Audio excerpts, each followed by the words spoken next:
by Tony Attwood. It was only a few weeks ago that Arsène Wenger suggested that a European Super League was on the way, in saying that he made the point that one way for the Premier League to respond might be to cut itself to 16 teams. That would leave Manchester City as champions for as long as there is no revolution or war in the Middle East, with 6 teams fighting for the other 3 Champions League spots and 3 teams going for the Europa. The remaining 10 would be involved in avoiding relegation. The issue was not one that many people noticed, but it has raised its head in a different form as Gianni Infantino, the head of FIFA, almost wrote "Mafia" there, which of course I didn't mean at all and would be completely wrong, set out his proposals for a Club World Cup to replace the existing Proto Club World Cup.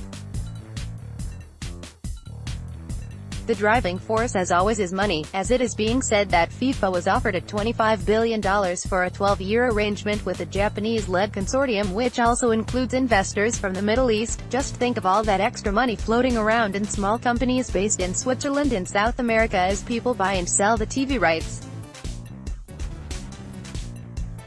At present, the Club World Cup is a 7-team event held at the end of each calendar year for the champions of each continent and the host nation's league winner. It hardly gets noticed in the UK since our teams don't normally participate, although if an English club looked like winning the Champions League it would cause havoc. Most other countries have a winter break and can work around that. Liverpool, if they win this year, could be a bit stretched come the turn of the year. This new competition would fill up the one gap left in world-long football by being played in June and/or July every 4 years. It would include 12 European teams, including both the Champions League finalists and Europa League winners from the previous 4 seasons. Meanwhile, there would be 4 places allocated to the Copa Libertadores winners along with a couple of places each for Africa, Asia and the North American region, 1 from the host and then 1 more. Probably as the result of a playoff which involves teams having 3 hours on the pitch for the home and away games and 4 days traveling across 12 time zones each way. Infantino wants new events for 2 reasons, one to take away interest in the continuing concern about where all the money goes, and the other because he needs a manifesto for his election next year, so the Global Nations League brand is born. According to some reports, Infantino has already talked with Manchester United and Manchester City about the idea and is said to have offered them $94 million each, for each tournament. Real Madrid and Barcelona have been offered the same and put their hands out in welcome, since this extra money will all help make their league less and less competitive, not that it is competitive anyway.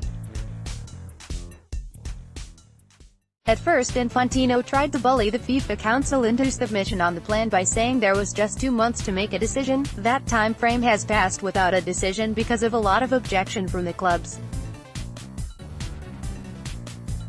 not involved. These clubs fear they will see the rich list get richer and secure the championship of their leagues not just for a few years but for decades at a time, another nail in the coffin of competitiveness.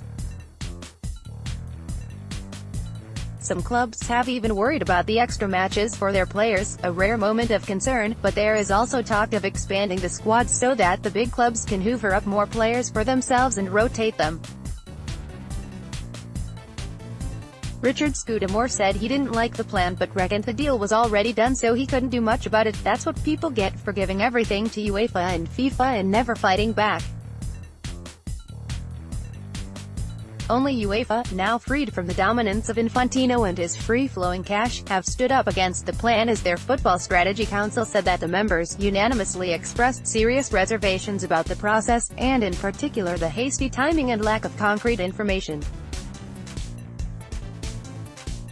Infantino is said to be trying to push this through by the start of the World Cup in a few weeks. And from the Arsenal History Society,